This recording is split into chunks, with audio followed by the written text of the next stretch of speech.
ಪರಿಸರದ ಏನು ಅದು ಎನ್ವೈರ್ಮೆಂಟ್ ಇಂಪ್ಯಾಕ್ಟ್ ಅಸೆಸ್ಮೆಂಟ್ ಪ್ರಕಾರ ನಾನು ಸಾಕಷ್ಟು ಚರ್ಚೆಗಳಾಗಬೇಕಾಗಿದೆ, ಅರಿಯರ್ಸ್ ಕ್ಲಿಯರ್ ಮಾಡಬೇಕಾಗಿದೆ.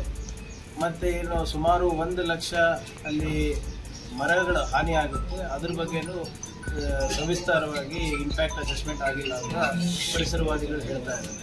ಸೊ ಅದೇನೇ ಇದ್ರೂ ಕೂಡ ನಾವು ಏನು ಬ್ಯಾಲೆನ್ಸ್ ಮಾಡಬೇಕಾಗುತ್ತೆ, ಪರಿಸರವನ್ನು ಕಾಪಾಡಬೇಕಾಗ್ತದೆ ಮತ್ತು ಬಂಡವಾಳಗಳನ್ನು ಕೂಡ ತರಬೇಕಾಗ್ತದೆ. ಸೊ ಅದೇನಿದೆ ಅವರು ಹೇಳಿದಾರಲ್ಲ, ಅವರು ಎಲ್ಲ ಚರ್ಚೆ ಮಾಡ್ಕೊಂಡು ಅದು ಮುಂದುವರಿತಾರೆ.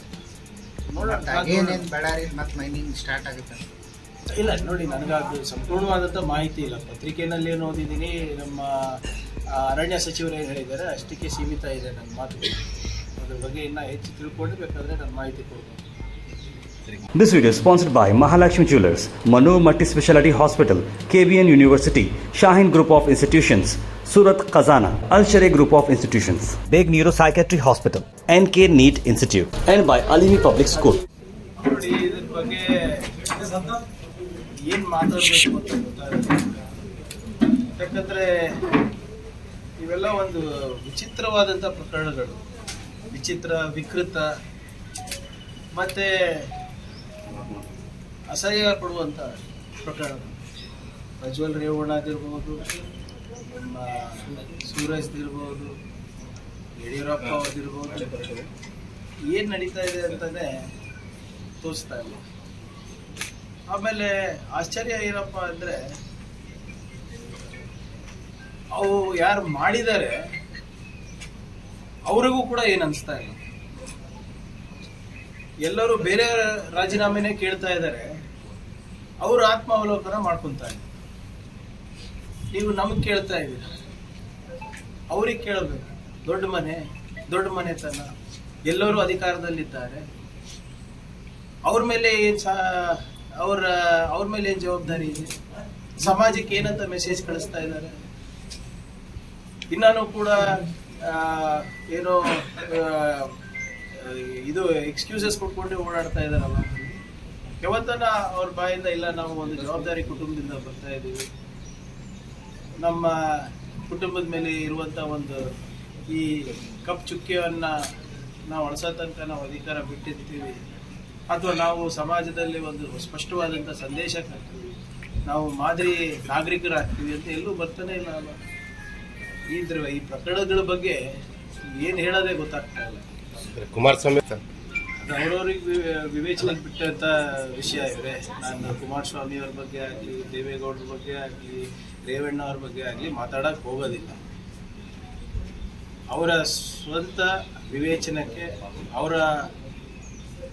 ಅವರೇ ಆತ್ಮಾವಲೋಕನ ಮಾಡ್ಕೊಂಡು ಅವ್ರ ಆತ್ಮಸಾಕ್ಷಿಯಾಗಿ ಅವ್ರು ಏನು ಮಾಡ್ತಾರೆ ಅವ್ರಿಗೆ ಬಿಟ್ಟಂಥ ವಿಚಾರ. ಯಾಕಂದರೆ ಅವರನ್ನು ನಂಬ್ಕೊಂಡು ಲಕ್ಷಾಂತರ ಜನ ಅವ್ರ ಪಕ್ಷದವರಿದ್ದಾರೆ, ಅವ್ರಿಗೆ ನಂಬ್ಕೊಂಡು NDA ನಡೀತಾ ಇದೆ, ಅವ್ರಿಗೆ ಬಿಟ್ಟಂಥ ವಿಚಾರ. ಆದರೆ BJP ಅವರ ಸ್ಮಶಾನ ಮೌನ ಯಾಕೆ ಈ ವಿಚಾರಗಳ ಬಗ್ಗೆ ಅಂತ ಗೊತ್ತಾಗ್ತಾ ಇದೆ. ಮಿಕ್ಕಿದ ಟೈಮ್ನೆಲ್ಲ ಜಪ ಮಾಡ್ತಾರೆ, ಬೇಟಿ ಬಚಾವ್ ಬೇಟಿ ಪಡಾವ್ ಅಂತ. ಮಿಕ್ಕಿದ ಟೈಮ್ನೆಲ್ಲ ನ್ಯಾಯದ ಬಗ್ಗೆ ಮಾತಾಡ್ತಾರೆ. ಪ್ರಧಾನಮಂತ್ರಿಗಳು ಅಧಿಕಾರ ಸ್ವೀಕಾರ ಸಂದರ್ಭದಲ್ಲಿ ಹೋಗಿ ಸಂವಿಧಾನಕ್ಕೆ ತಲೆಬಾಗಿ ಅಧಿಕಾರ ಸ್ವೀಕಾರ ಮಾಡ್ತಾರೆ. ಆದರೆ ಸಂವಿಧಾನ ಉಲ್ಲಂಘನೆ ಆದಾಗ, ಕಾನೂನು ಉಲ್ಲಂಘನೆ ಆದಾಗ ಅದ್ರ ಬಗ್ಗೆ ಮಾತಾಡೋದಿಲ್ಲ. ಅವರ ಸ್ವಂತ ಪಕ್ಷದವರೇ ಏನು ಈ ಪಾಕ್ಸ್ಕೋ ಕೇಸ್ನಲ್ಲಿದ್ದರೆ ಅದ್ರ ಬಗ್ಗೆ ಮಾತಾಡೋದಿಲ್ಲ. ಅಕ್ರಮವಾಗಿ ಈಗ ಚುನಾವಣೆ ಸಂದರ್ಭದಲ್ಲಿ ಭಾಳಷ್ಟು ಅಕ್ರಮ ಚಟುವಟಿಕೆಗಳು ನಡೀತವೆ. ಎಲ್ಲ ನಮ್ಮ ಸಿಬ್ಬಂದಿಗಳು ಚುನಾವಣೆ ಪ್ರೋಸೆಸ್ನಲ್ಲಿ ಇರೋದ್ರಿಂದ ಸ್ವಲ್ಪ ಹೆಚ್ಚಾಗಿ ಇಲ್ಲಿಗಲ್ ನಡೀತಾ ಇತ್ತು ಅಂತ ಜನರ ಒಂದು ಆರೋಪನೂ ಇತ್ತು. ಮಾಧ್ಯಮದಲ್ಲಿ ಕೂಡ ಕೆಲವು ಸುದ್ದಿಗಳು ಪ್ರಕಟ ಆಯಿತು. ಅದಕ್ಕೋಸ್ಕರ ನಾವು ಕಡಿವಾಣ ಹಾಕಿದ್ವಿ. ಈಗ ನಾವು ಕೆಲವು ನಿರ್ಬಂಧಗಳನ್ನು ಹಾಕಿ, ಕೆಲವು ಕಠಿಣ ಮಾನದಂಡಗಳನ್ನು ಹಾಕಿ ಈಗ ನಾವು ಅಲೌ ಮಾಡ್ತಾ ಇದ್ದೀವಿ.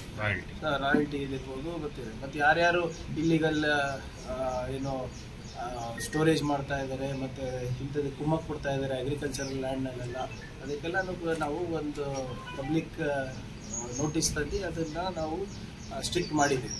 ಇನ್ನು ಬರುವ ದಿನದಲ್ಲಿ ಸ್ವಲ್ಪ ಕಮ್ಮಿ ಆಗುತ್ತೆ. ಮರಳು ನೀತಿ ಯಾಕೆ ಜಾರಿ? ಅದರ ಮರಳು ನೀತಿ ಅಂತ ಜಾರಿಗೆ ಇದೆ, ಆದರೆ ನೀವು ಸ್ಟ್ಯಾಂಡರ್ಡ್ ರೇಟ್ ಅಂತ fix standard rate depends on market fluctuation also ಅಲ್ಲ. ಸೊ ಈಗ ನೋಡ್ಬೇಕು ಅದೇ ಈಗ ನಾನು ಹೇಳ್ದಂಗೆ ಸ್ವಲ್ಪ ಚುನಾವಣೆ ಕೋಡ್ ಆಫ್ ಕಾಂಡಕ್ಟ್ ಈಗ ತೆರೆದು ಒಂದು 2 ವಾರ ಆಗಿದೆ ಅಷ್ಟೇ. ಸೊ ಈಗ ಇನ್ನೂ ಒಂದು 15-20 ದಿನದಲ್ಲಿ ಕಮ್ಮಿ ಆಗುತ್ತೆ. ಇದು ಒಂದು ವಿಚಿತ್ರವಾದಂಥ ವಾತಾವರಣ ನಮ್ಮ ರಾಜ್ಯದಲ್ಲಿ ವಿರೋಧ ಪಕ್ಷದಲ್ಲಿ ಇದೆ. This video is sponsored by Mahalakshmi Jewelers, Manu Multi Speciality Hospital, KBN University, Shahin Group of Institutions, Surat Khazana, Al Sharia Group of Institutions, Beg Neuropsychiatry Hospital, NK NEET Institute, and by Alimi Public School.